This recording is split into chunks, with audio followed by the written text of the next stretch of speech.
The woman conceived and bare a son at that season. And Elisha had said to her, verse 17, according to the time of life.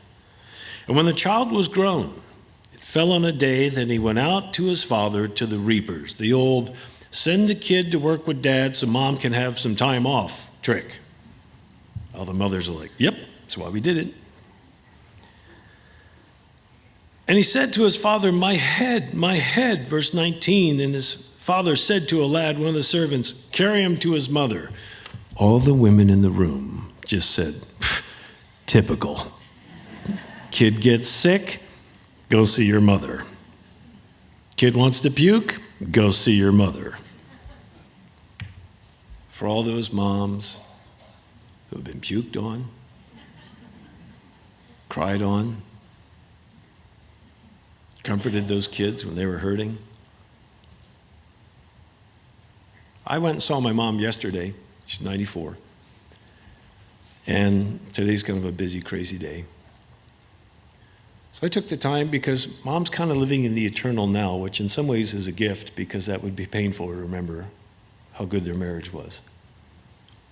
But I just took time and thanked her for many of the memories I could remember. Great memories like the 2 times my mouth was washed out with brown soap. How many remember brown soap? The gritty stuff, brownish green, kind of tastes like clay with a little detergent.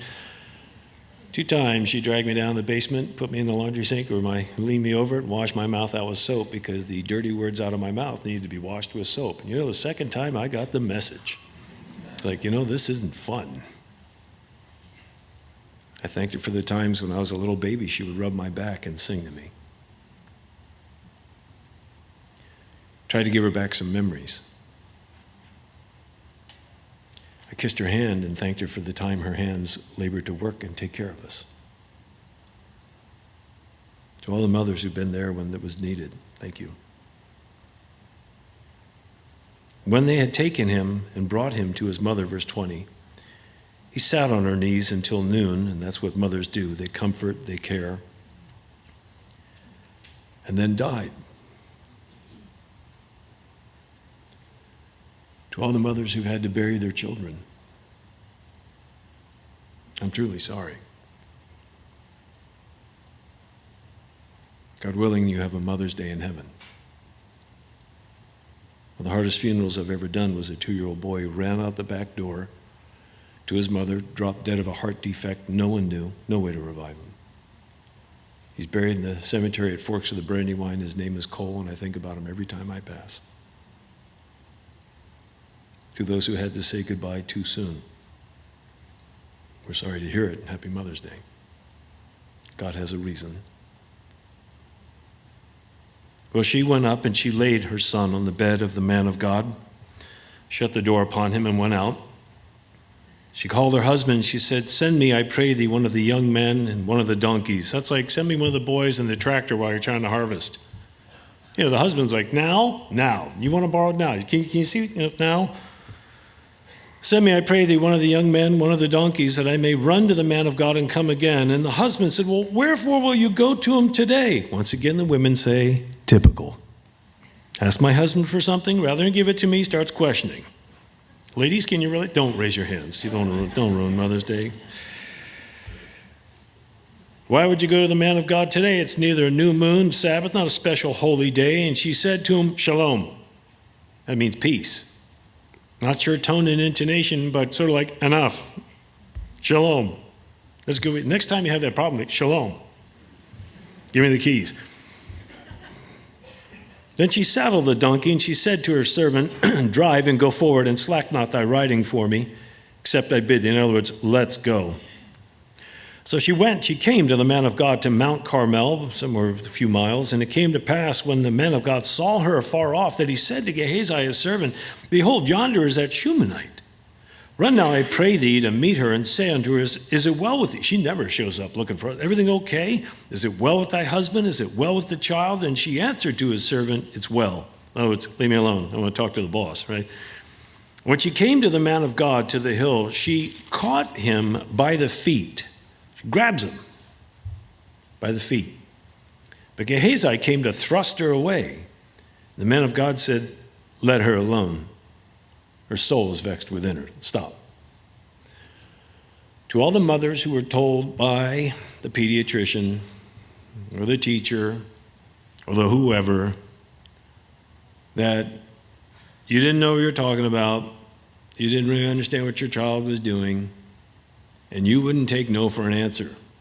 And you hung on to them until they got the educational help your kid needed, got the medical care you knew your kid needed, but you refused to let go of this thing until this thing got fixed. To all those mothers, happy Mother's Day. My wife was told that our oldest daughter was depressed or manipulating or messing with us. Yet every time Lori would pray, she felt the Lord was telling her Megan was dying. Lori wouldn't let it go. Eventually they heard us, and that's when we discovered her brain tumor. She's fine now. We got 3 grandkids from her. You know your kid better than they do, and you hang on till you get what you needed. To all those mothers, thank you. Listen to Elisha's relationship with God. Leave her alone. Her soul is vexed within her, and the Lord has hidden it from me, and he has not told me. Man, now there's a walk with God. Wow. Then she said to him, did I desire a son of my Lord? Did I not say, do not deceive me? Where's the problem? Her son. Then he said to Gehazi, quick, gird up your loins, take my staff in your hand, go your way. If you meet any man, do not salute him. If any man salute you, don't even stop to talk, neither answer him again, and lay my staff upon the face of the child. Go. And the mother of the child said, as the Lord liveth and as thy soul liveth, I will not leave thee. In other words, you're not getting rid of me that fast. You're coming. And he arose and he followed her. She hung on to him. Gehazi passed on before them, laid the staff on the face of the child, and there was neither voice nor hearing. Therefore he went again to meet him, and he said unto him, the child is not awaked. When Elisha was come into the house, behold, the child was dead, laid upon his bed.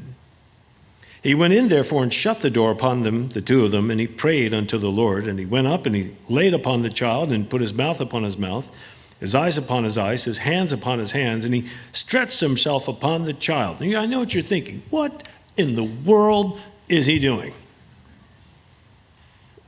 Well, you're already waiting for me in 1 Kings 17. Remember I told you he was Elijah's protege?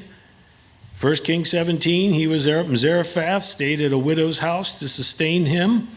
Came to pass, verse 17, 1 Kings 17:17, that the son of the woman, the mistress of the house, fell sick. His sickness was so bad that there was no breath left in him. He died. And she said to Elijah, what have I to do with you, O man of God? You've come to call my sin to remembrance and slay my son? To all the mothers and parents again in the room who've had to say goodbye and bury their children. And Satan's come along and whispered in your ear, it's because God's giving you what you deserve. And you're actually believing it. May I humbly suggest to you, if God gave us in this room what we actually deserve, we would be piles of ash that are burning and the building would be coming down. God's ways are not our ways, but they're good. And they're right. He said, give me your son. This is Elijah, chapter 17. He took him out of her bosom, carried him up into the loft where he abode, laid him upon his own bed, and he cried unto the Lord and said, O my God, hast thou brought evil upon the widow with whom I sojourned by slaying her son? And he stretched himself upon the child 3 times. Oh, here it is. Cried unto the Lord, and he said, O Lord my God, I pray thee, let this child's soul come unto him again. And the Lord heard the voice of Elijah, and the soul of the child came into him again, and he revived. And that mother said, now I know you are a man of God, and the word of God is in your mouth. So my guess is Elisha probably heard the account. And now when he's faced with the same trial, does much the same. So back to 2 Kings 4. He laid upon the child, put his hands upon his hand, mouth upon his mouth, eyes upon his eyes, stretched himself upon the child, verse 34, and the flesh of the child waxed warm. Then he returned, and he walked in the house to and fro, and went up and stretched himself upon him, and the child sneezed 7 times. That's a good sign. Something's happening. And the child opened his eyes. He called Gehazi, and he said, call this Shunammite. So he called her. And when she was come in unto him, he said, take up your son. And she went in, and she fell at his feet, bowed herself to the ground, took up her son, and went out. To all the mothers, happy Mother's Day. Back to our text.